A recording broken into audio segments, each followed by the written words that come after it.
Good morning to everyone.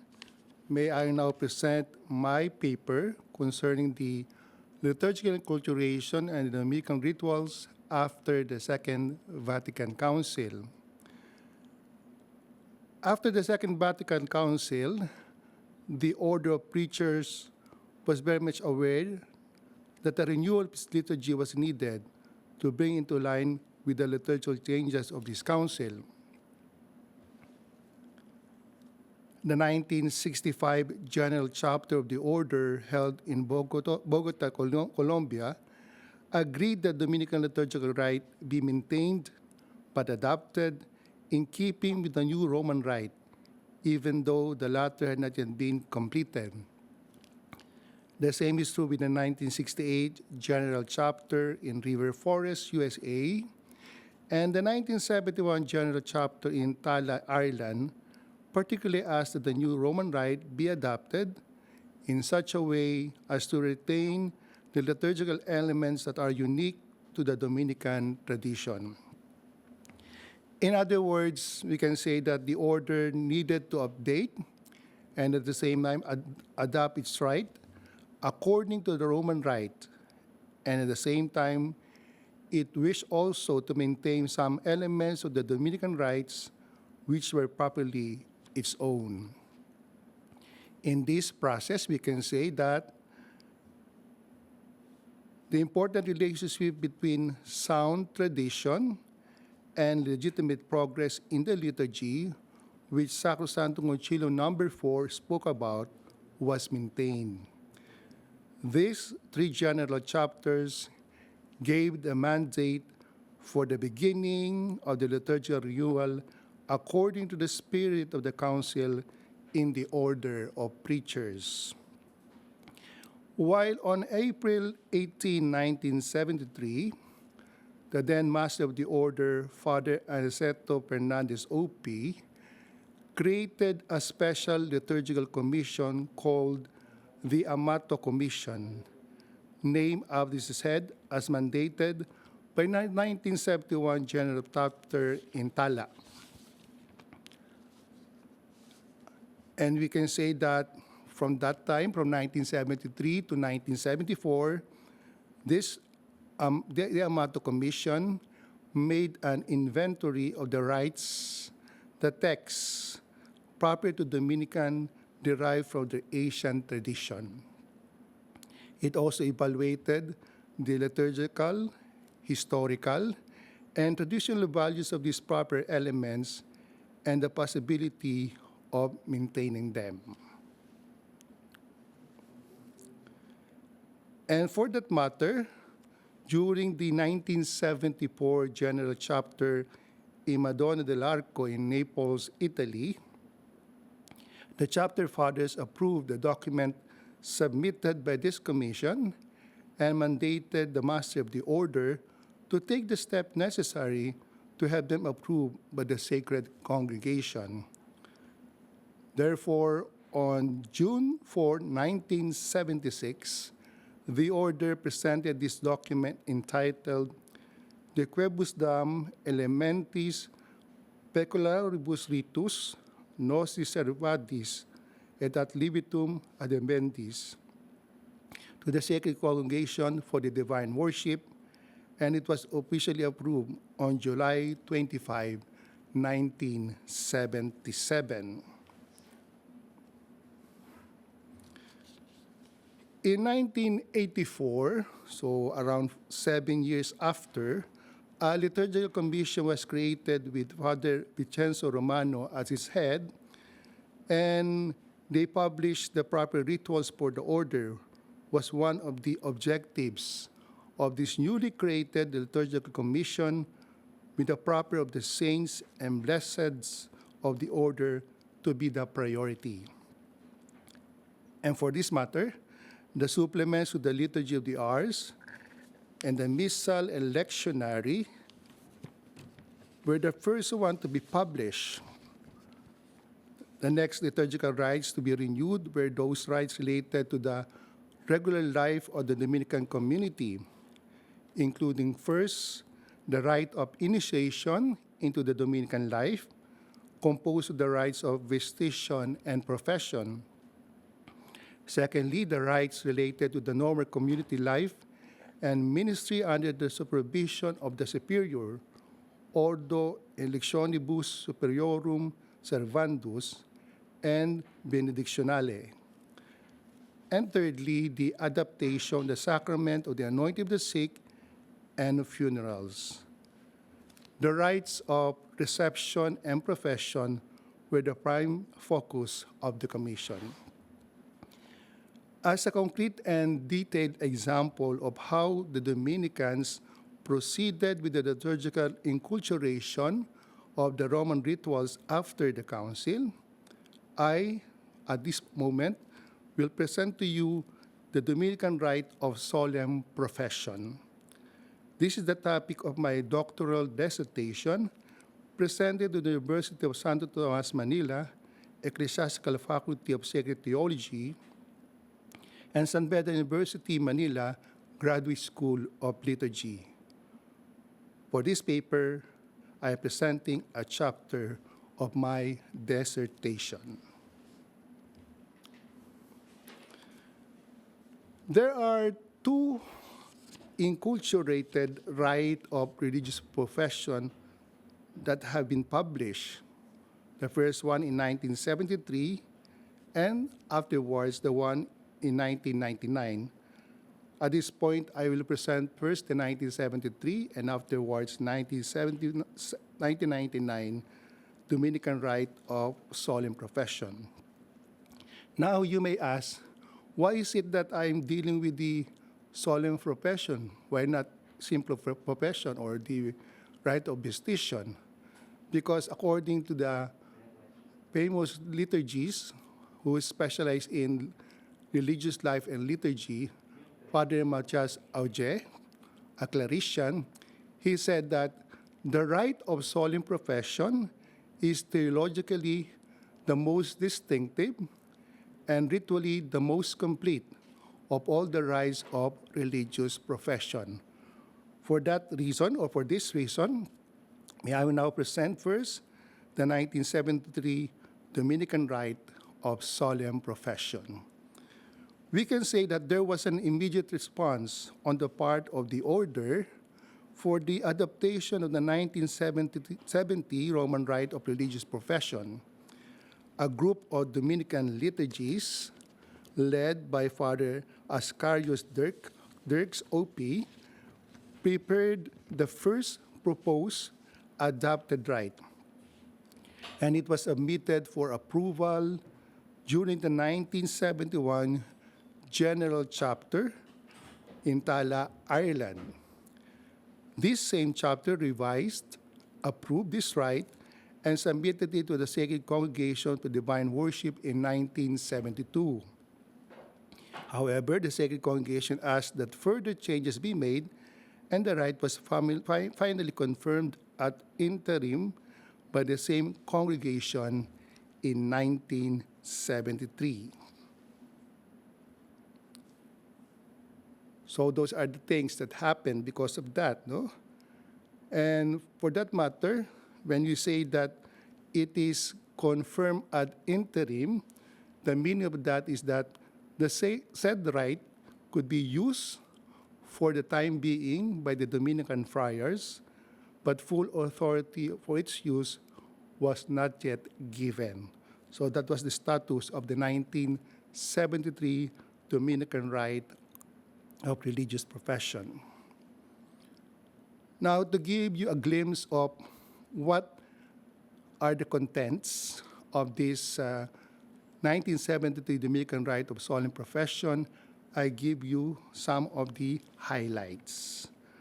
The first thing that I can say is that when they made this Dominican Rite of Solemn Profession in 1973, they included the ancient Dominican sources and a bibliography on the rite are given for immediate references at the very beginning of the text.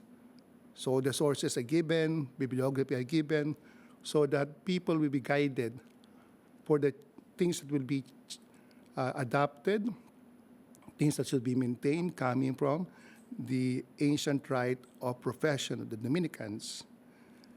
Then secondly, an introduction is included in which these Dominican liturgies ask that the order apply its own particular law and liturgical practice to this new rite while observing sobriety and simplicity. Take note, the word sobriety and simplicity. Those are very, very important words as per how the ancient Dominican rite of profession had been produced or had been done for that era, and also being asked to be done now. Then aside from that, on the question during the interrogation of the candidates, there's no need to ask many questions. So the simplicity is there, no? That they don't want to ask many questions for the Dominican rites, because brevity and simplicity characterize the Dominican rite of solemn profession. So take note, aside from sobriety and simplicity, brevity is also being emphasized. That is why when they saw the Roman rite that has many questions during the interrogation of the candidates for profession, the question is, shall we adopt this one, or shall we continue this one, or shall we return to the brevity and simplicity as far as the interrogations or the questions during the interrogations of the candidate are concerned? And we say that to ask for the willingness of those professing and embracing the vow of obedience is enough for the Dominican rite, followed by the reading of the Dominican formula of profession. So just one question to ask them for the willingness of those professing in embracing the vow of obedience. That is enough. And afterwards, followed by the reading of the Dominican formula of profession. Now, in the Roman rite, there's also about the litany of the saints, and at the same time, the blessing of the professed, no? And when they were doing this proposal during that time, they saw that these two, the litany of the saints and the blessing of the professed, were not in agreement with the true character of the Dominican rite of solemn profession. And they say that it was noted that this should not be done, no? And for that matter, it should not be included in the proposed Dominican rite of solemn profession during that time. Now, speaking about the petitions for the blessing of the professed, and we say that these petitions are already visible in some parts of the Mass. You're going to see the parts of the Mass for solemn profession. Namely, it can be seen in the Oratio Super Oblata, the Agitur of the different Eucharistic prayer, the Oratio Post Communione, the prayer after communion, and the Triplex Benedictione, the triple blessings at the end of the Mass. And for that matter, this should not be anymore be emphasized, the blessings of the professed, because of these blessings that were already done or mentioned during the celebration of the Mass. Another thing that were also included in this proposed 1973 Dominican rite of solemn profession is the presence of footnotes. Footnotes are given in the rite of solemn profession to explain the rite itself, and at the same time, these notes can easily facilitate the changes and addition to be made. So take note, these footnotes are present to explain, for explanation of the rite itself, and at the same time, these notes or footnotes can easily facilitate the changes and addition to be made. So that is very important. No? And it was also mentioned that this proposed adopted rite was substantially the same as the ancient Dominican rite of religious profession. So going back to the original shall we say, rite, adapting, or shall we say, returning and replacing the Roman rite.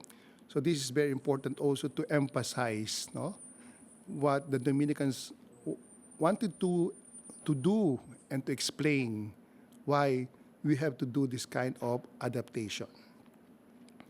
Now, the next one is also very important because it's speaking about the part of placing of the Book of Dominican Constitution under the joint hands of the one professing and the prior during the reading of the formula of profession, and this was removed in this proposed rite.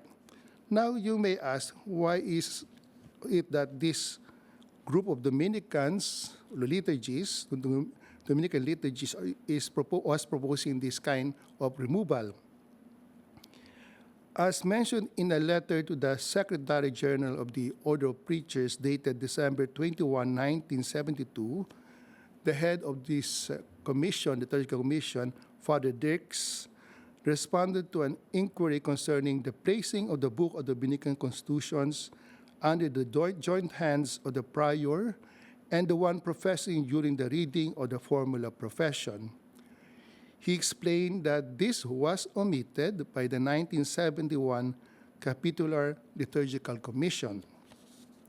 In addition, he said that the use of the Book of Dominican Constitution during the profession is not found in the primitive constitution of the order, nor it is mentioned in connection with the ancient formula, nor it is alluded in the writings of the Blessed Humbert of Romans. So these are the reasons why Father Dirks will ask this Dominican Constitution be removed during the profession. No? So not found in the primitive constitutions, the first one, of the order.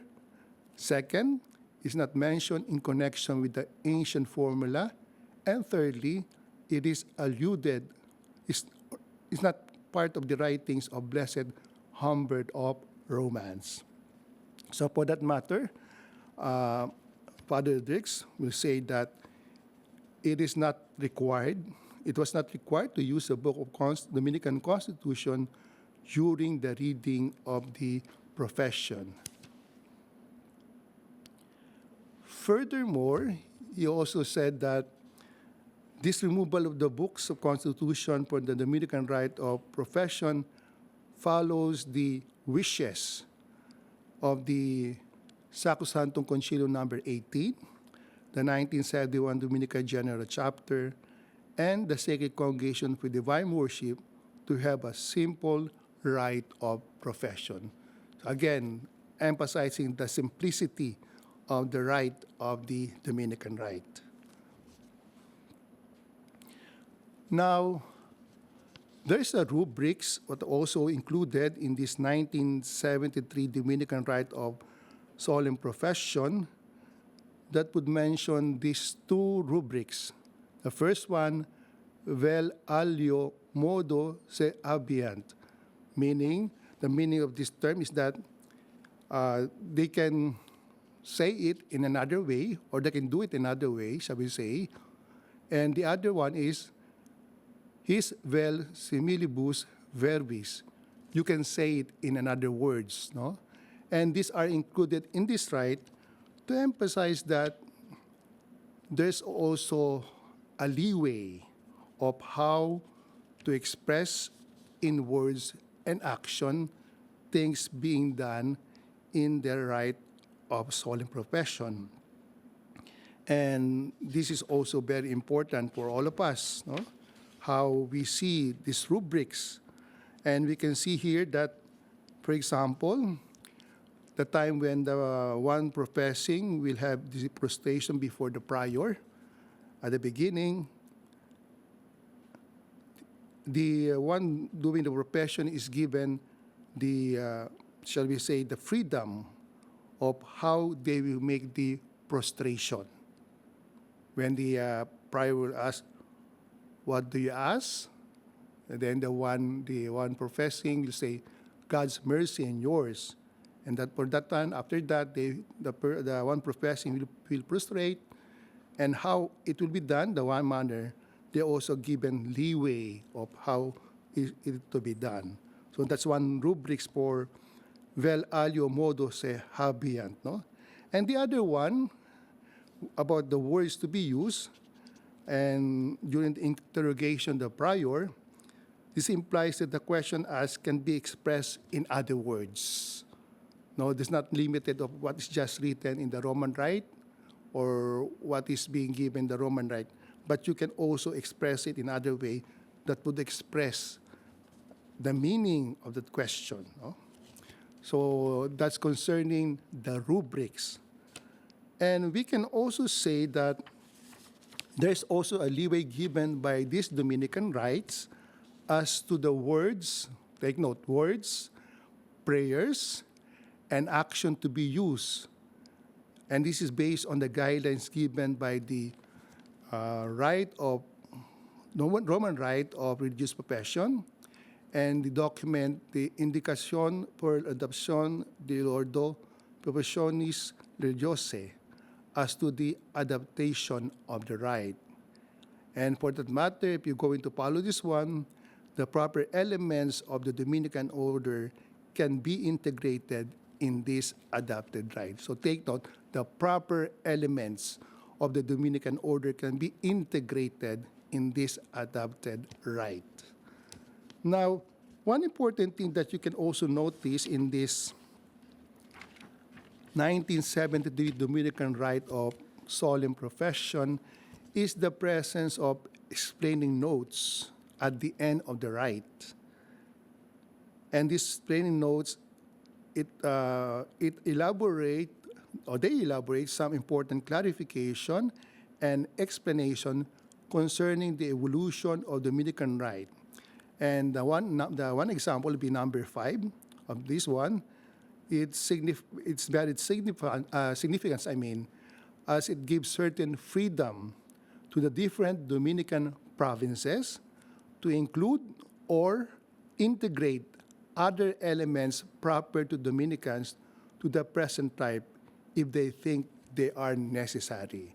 So it's a very good way of saying there's a sense of freedom, there's a sense of way of changing or adapting or doing something about the rite if they think they are necessary based on their own situation in their own country. So we can say that it gives some space to adapt more some elements, so to adapt more some elements proper to the Dominicans according to their own judgment. No? So that's very nice thing that it is also given in this explaining notes, specifically number 5. Now, going to the Dominican formula of profession, we can say that in this formula of profession by the Dominicans, we can say that it underlines the act of consecration to God by the newly professed through the phrases, I make profession, and I promise obedience to God. That's part. These words are, or these statements are part of the formula profession of the Dominican, no? And this is very important also to emphasize that not only professing but also the obedience, no? And as you all know, in the Dominican formula profession, only the vow of obedience is mentioned. And for that matter, it also, shall we say, expressed already the being obedient, meaning also doing also the vows of poverty and chastity. Now, for that matter, concerning this one essential thing that also being emphasized here is that the essential part for the Dominicans is the public profession according to the Dominican formula, accompanied with the gesture of the mixio manum, no? The hand of the one professing being put on the hand of the prior, the one presiding the profession. And for that matter, this is also a very important sign of obedience being given by the one who is doing this one in the profession during this time of this part of profession that the person is doing. Now, after that, one important thing that they also do something about is the obsculum pacis, the sign of peace being given during the profession, and is given by the prior only to the newly professed.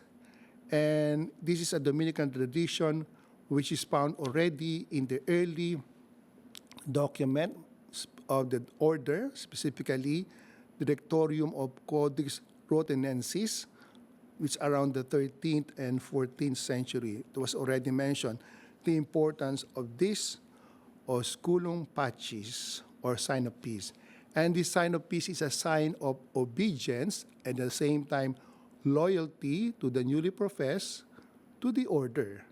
So express his obedience through the prior who made the sign of peace to him.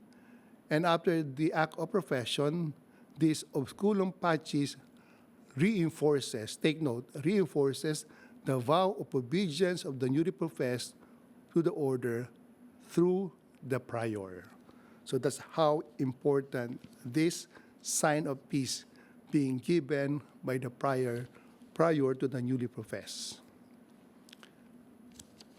And summarizing everything that has been mentioned, the highlights of this Dominican rite of solemn profession made in 1973, the simplicity and at the same time the brevity of the ancient Dominican rite of solemn profession are maintained in the 1973 Dominican rite of solemn profession, as shown from the liturgical texts, prayers, and rituals we have just presented. Therefore, in conclusion, we can say that the Roman rite of solemn profession has been adopted according to the character and spirit of the order of preachers, even in its simplicity and brevity. The solemnity of the liturgical celebration can be felt. So that's how we can conclude or summarize the 1973 Dominican rite of solemn profession. Now we go to the most recent adaptation or liturgical inculturation that has been done as to this Dominican rite of solemn profession. We are speaking of the 1999 Dominican rite of solemn profession. A great consideration should be borne in mind concerning why do we have to have a new Dominican rite of solemn profession? The reason is the 1973 Dominican rite of religious profession is only approved ad interim by the Segregation for Divine Worship. So in other words, it's not fully approved. It's only for certain use, or this is used for a certain time only. So the full use of it is not yet given by the Segregation for Divine Worship. With this in mind, the Dominican Commission, headed by then by Father Vincenzo Romano in 1994, looked into the 1973 Dominican rite of religious profession and proceeded with the renewal of this rite. At this time, however, this commission had considered not only the right of the Dominican friars, but also the rights of the other entities of the order, the nuns, active sisters, and fraternities of St. Dominic, in other words, the whole Dominican family. So in this Dominican rite, not only the friars rite, but also the nuns, the contemplative nuns of the Dominicans, the active sisters, and the different fraternities that we have in the Dominican order. Now, As a continuation of the review and renewal of the 1970 Dominican Rite of Solemn Profession, they base it on on the following sources in order to see what they can still do concerning this solemn profession. For that matter, we have these sources that they considered.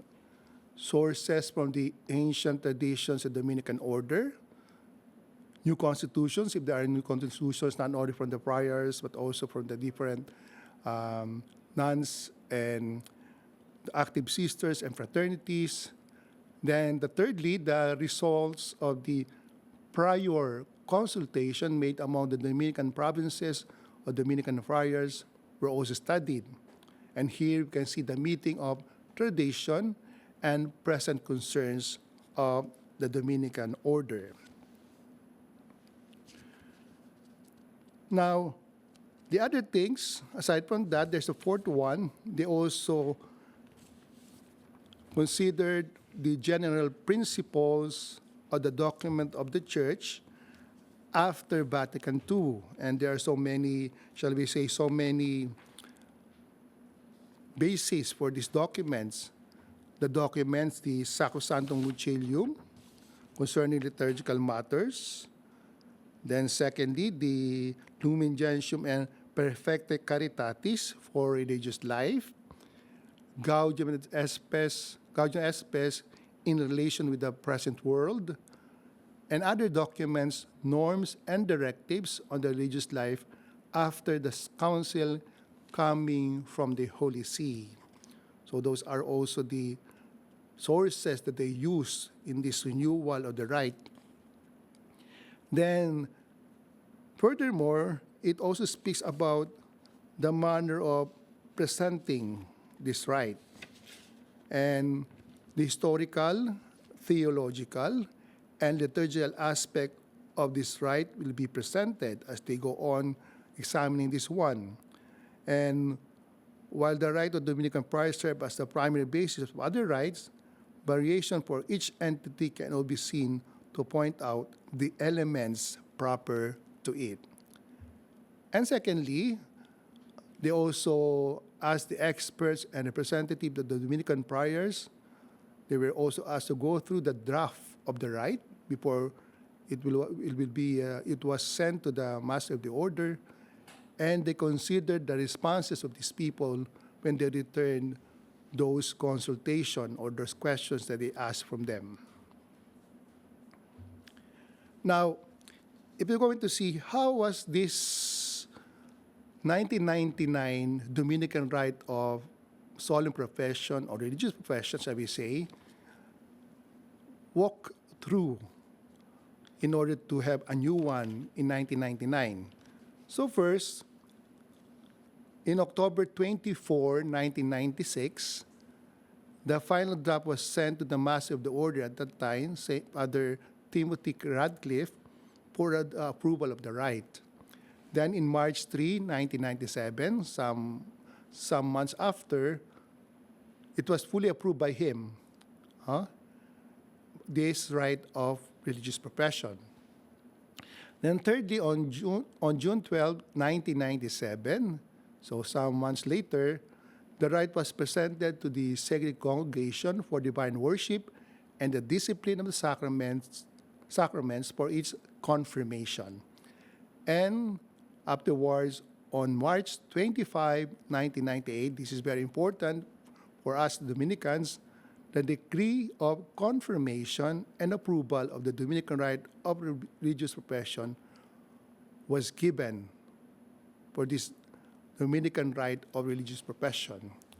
And in 1999, there was the publication of the one-volume Dominican Rite of Religious Profession for the use of all branches of the Dominican family.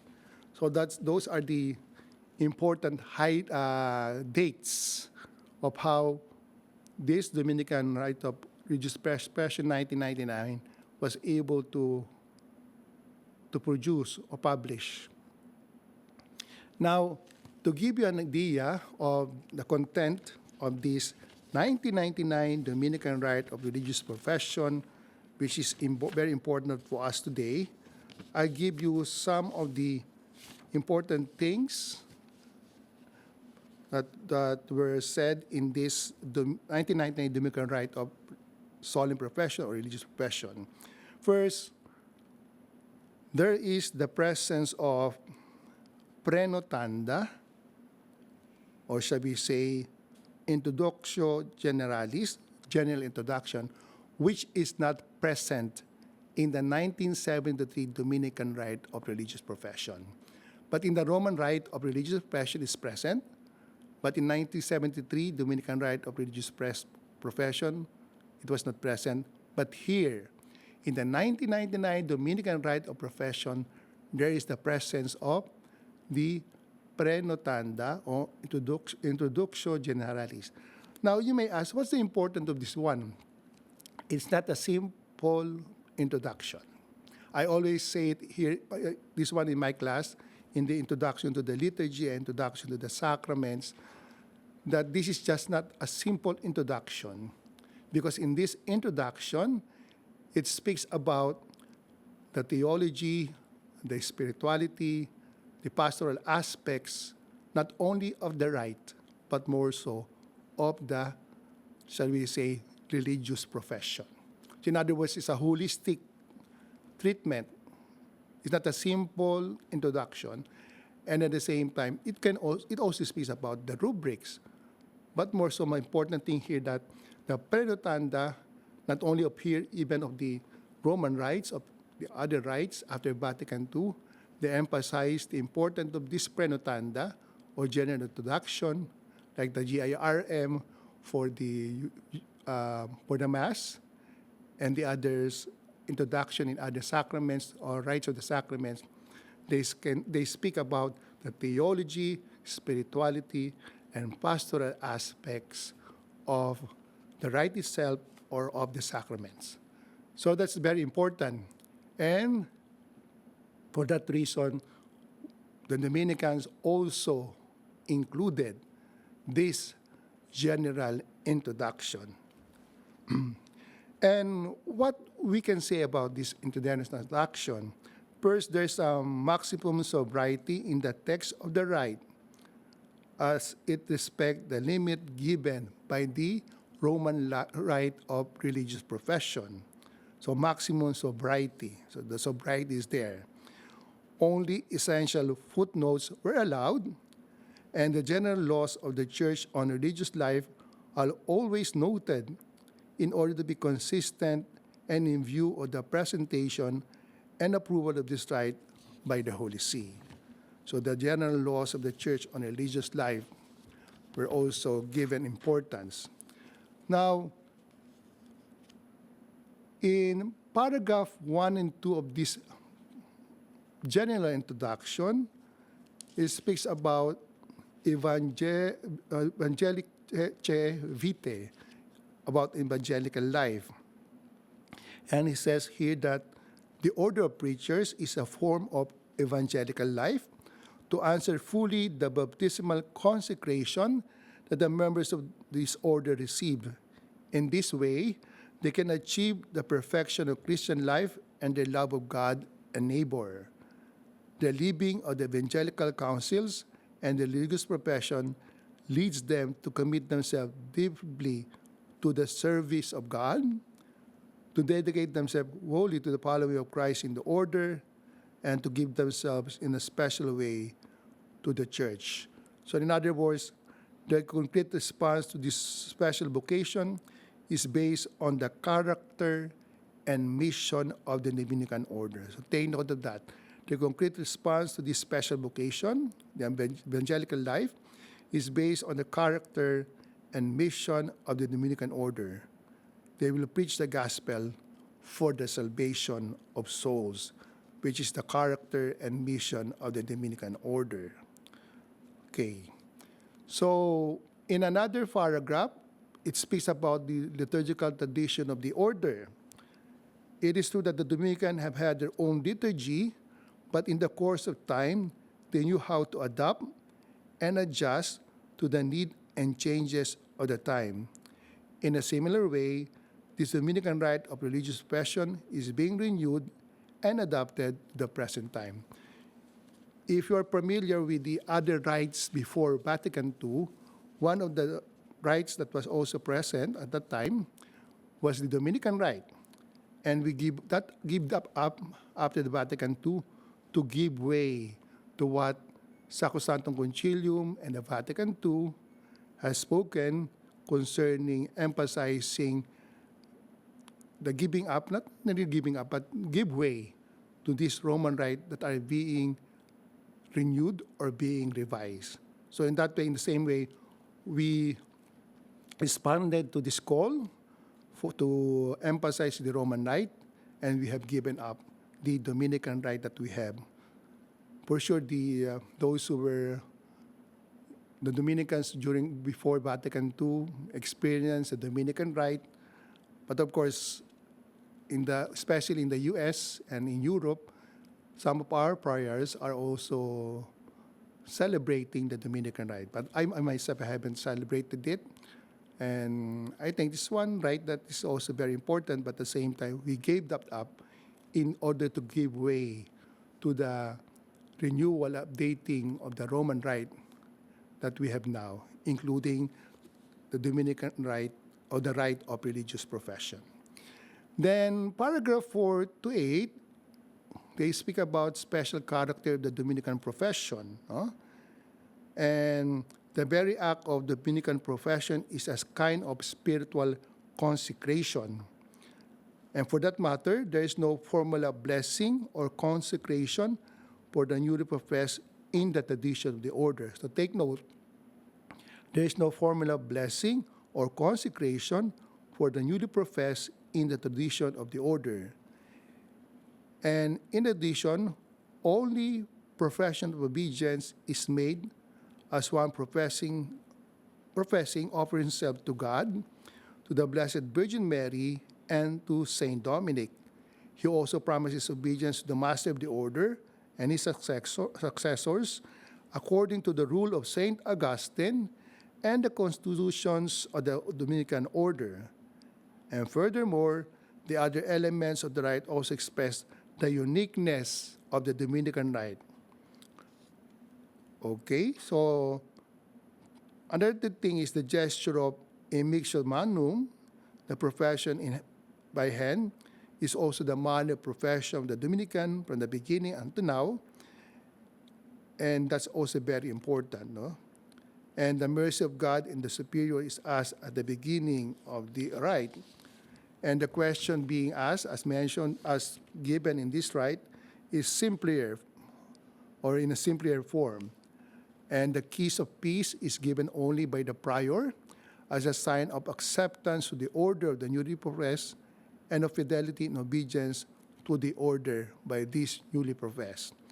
In other words, in this special character, the Dominican profession, sobriety and apostolic mobility characterizes the Dominican rite of religious profession. So take note of that. Sobriety and apostolic mobility characterizes the Dominican rite of religious profession. Now, as we move further, we go to paragraph 19 to 23 concerning the liturgical adaptation of the rite. Here, aside from translating the rite to the regional or language group, each branch of the order may ask for an adaptation according to its particular character and spirit. And for that matter, this should also be approved by the Master Order and confirmed by the Holy See. So that's the thing there, no? So in summary, how can we summarize the content of this general introduction? First, this general introduction speaks about the uniqueness of the Dominican liturgy and profession. That's the first one. Second, uniformity of rite is emphasized for each branch of the Dominican family, but at the same time, there is freedom to adopt it according to the character and spirit of the congregation of the province and even of the country. So take note of that. Uniformity of rite is emphasized for each branch of the Dominican family, but at the same time, there is freedom to adopt it according to the character and spirit of the congregation of the province or even of the country. Then, thirdly, we can also speak about the liturgical adaptation, which has been part of the Dominican liturgy, as Dominicans are always sensitive, take note, are always sensitive to the needs and changes of time. So this expression of liturgical adaptation being done by the Dominican in the liturgy, because it is being done, or it has been done, because the Dominicans are always sensitive to the needs and changes of time, just like our Holy Father, Saint Dominic, when he started the Dominican or the Order of Preachers. Fourthly, there are special features of the ancient Dominican rite of profession which are given and must be integrated to this 1999 Dominican rite of religious profession. So we have seen that been integrated, coming from the Asian rite of religious profession. And lastly, there are 4 things that must be preserved from this rite in the process of adaptation. What are these 4 things? First, the ideas mentioned in the Introductio Generalis, or the introduction. Second, the formulas of the first and solemn profession. The third, the importance of the spiritual consecration, the formulas, profession, and the order. And lastly, the rite of solemn profession held within the Mass after the Gospel. So those are the contents of the general introduction. As you have heard and seen, they are very important in order to see the theology, the spirituality, the pastoral aspect, not only of the rite itself, or the Dominican rite of religious profession, but also of the Dominicans and the religious profession. Now, as a final thing to be discussed is to give the highlights of this revised Dominican rite of solemn profession, which we call the 1999 Dominican Rite of Solemn Profession. And one thing that we can see here is also the question, the options given in the 1919 adaptation that also comes from the Roman Rite of Religious Profession. And the content of this optional question is, as you can see in the slide, is this, and I quote, "Through the mercy of God, we," the name of those who will be professing, "have ourselves experienced in your community life, consecrated by sacred vows. Father, the name of the one presiding, we humbly request to make solemn profession in the order of prior preachers for the praise of God and service of the church." Unquote. This is the one being done by one of those who will be professing as part of the calling or the request being done. And if we're going to see the text, we can say that the priors having experienced Dominican life as they do the solemn profession, they are now asking to be allowed to make solemn profession in the order of preachers for the glory of God and the service of the church. And afterwards, they prostrate themselves with arm extended in the form of a cross. So this is the option being given as how we do the calling and requests. Then, number 2, the examination. As the one to profess will be examined, and you can do it in having one question that can ask the person, and the question is this: are you resolved to make profession according to the constitution of the order of preachers? So, historically, this question is patterned after the questions of the Dominican nuns during their profession, during their solemn profession. And we can see here in the question is a simple and general question that has a deep meaning. Why? because the Dominican constitutions contain all the important things to do and live as Dominicans. If the candidates express their intention through this question and the response to make solemn profession according to this constitution, they are promising to live the Dominican life in its fullness. Okay, so that's the important meaning of this one question that will be asked by the prior, the one presiding, to those who will be professing, have the solemn profession. Now, aside from that, there are three optional questions that can also, instead of the one, can have the three optional questions, which are also based in the Roman rite of solemn profession.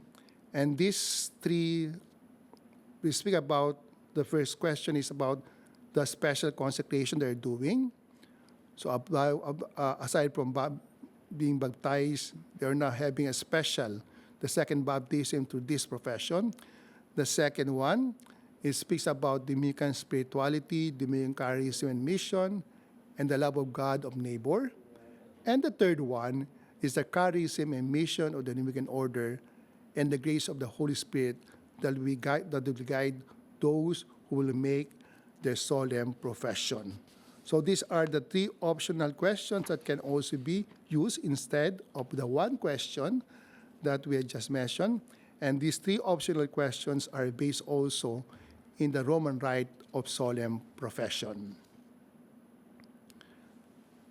Now, prayer for those brothers who are to be professed, no? It's another thing, no? And this prayer is through the prayer of supplication that we have in the slide, wherein they will, the one or the presider will say, "My dear brothers, let us pray to God, the Father Almighty, that He may pour out the grace of His blessings on these servants, who is called to follow Christ perfectly. In His kindness, may He confirm them in their holy intention." Then afterwards, they all pray in silence. So instead of having the litany of the saints, they will just, the one presiding the prayer will say this prayer, and they afterwards they all pray in silence. Or there's an option, you can do the litany of the saints, and this litany of the saints really become optional because it was not really part of the ancient Dominican rite of religious profession. Then the religious profession proper, they're going to doing, there's only one issue here that was removed in the 1973 Dominican rite of solemn profession, the practice of holding the book of Dominican Constitution during the reading of the Dominican formula of profession. My contention for this one is I would give in to the present practice having this book of Constitution of the order. Because for me, the presence of this symbolic ritual, the presence of the book of Constitutions of the Dominican order, strengthened the awareness of the professing brother to express their fidelity to the Dominican life as written in this book of Constitution. Mas visible. Visible in a sense that both in words, as written in the Dominican formula of profession, and ritual acts, the rite itself, with the presence of the book of the Dominican Constitution during the reading of the Dominican formula of profession, the newly professed promise to remain faithful and obedient to the rule of St. Augustine and the Constitution of the Order of Preachers ad mortem, until death. So in that sense, the importance of the Dominican Constitution is also emphasized in this part, also not only here, but also in the examination. So that's my contention, why, for me, not only words, but also in ritual act, we are doing this one to emphasize the promise being given by the one professing to remain faithful and obedient to the rule of St. Augustine and the Constitution of the Order of Preachers until death. And this Dominican Constitution is present, in a sense, to testify to that promise to be obedient until death. Okay. both in words and ritual act. Now, the last thing that is also important is concerning the keys of peace and prayer of solemn blessing. Only the prior give the sign of peace, as we have mentioned, and we explained the importance of that. The obedience and loyalty begin to the order to the prior. The prayer of solemn blessing, for that matter, is also optional, just like in the 1973 Dominican Rite of Solemn Profession. As mentioned here, is based on Lumen Gentium 45, and the Roman Rite of Religious Profession do not have reference for this. It may be based on Ephesians 1:3, or it can also be from the ancient Roman prayer of consecration of virgins, or the monastic practice of blessing of monks. And for that matter, if this will be done, because it's optional, the keys of peace comes before the prayer of solemn blessing. This prayer will be made. Now, as a note, before I give the general conclusion, there are two translations in the modern languages of the 1999 Dominican Rite of Religious Profession, and they have been confirmed by the Sacred Congregation of Divine Worship and the Discipline of the Sacraments. The Italian, which is really the original text before it was translated to Latin, because the one who headed the commission, Padre Vincenzo, is an Italian, was published in 1990, was approved 1998 and published in 1999. The Spanish, spearheaded by Father González Puente, a Spanish Dominican, it was approved in 2001, and afterwards it was published in 2010. But they are only translation. There is no real liturgical inculturation. Now, to make my final notes concerning my topic on liturgical inculturation, the Dominican rituals after the Second Vatican Council, with the example of the Dominican Rite of Solemn Profession, I'm making these 7 points conclusion. The first one, the order of preachers work for the promulgation and implementation of the liturgical renewal of the council within the order. We have seen that, as mentioned a while ago in my presentation.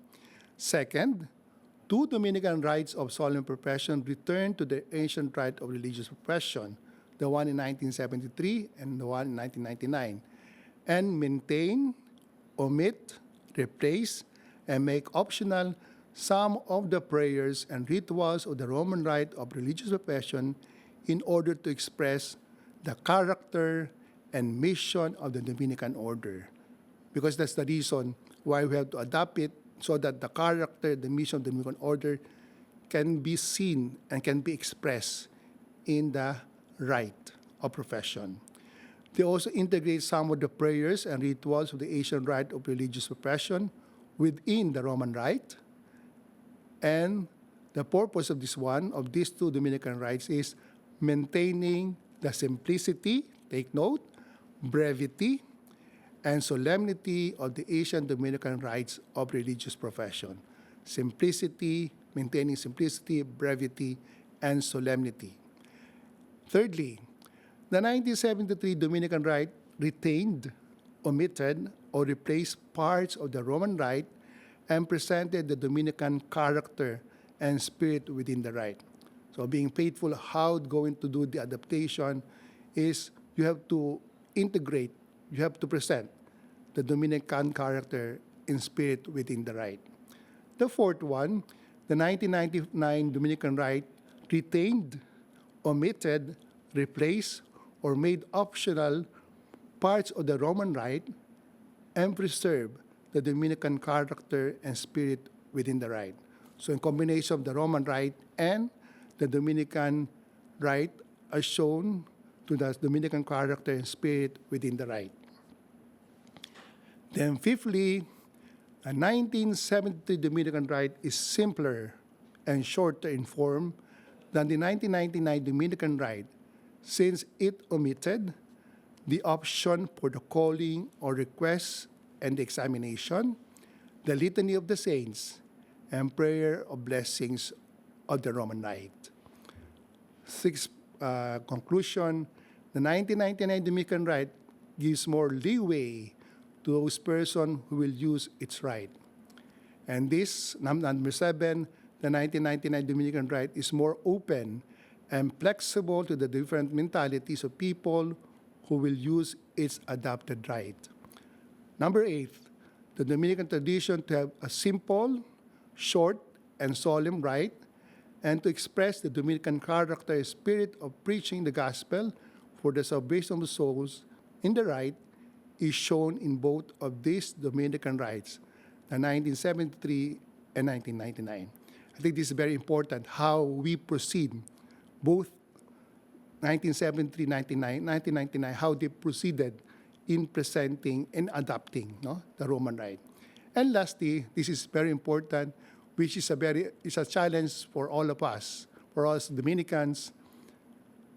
After knowing these two rites, especially the 1999, which is a recent one, the challenge is for each Dominican province to adopt it further according to its local Dominican situations and the culture of its country. I think this is the most important, that the real inculturation, not only of the Dominican order or the Dominican situation, but more so the culture of the people of the country. For that, I end this sharing or talk about the liturgical inculturation and Dominican rituals after the Second Vatican II, with special example or particular treatment on the 1999, or shall we say, Dominican rite of solemn profession. Maraming salamat po. God bless us all.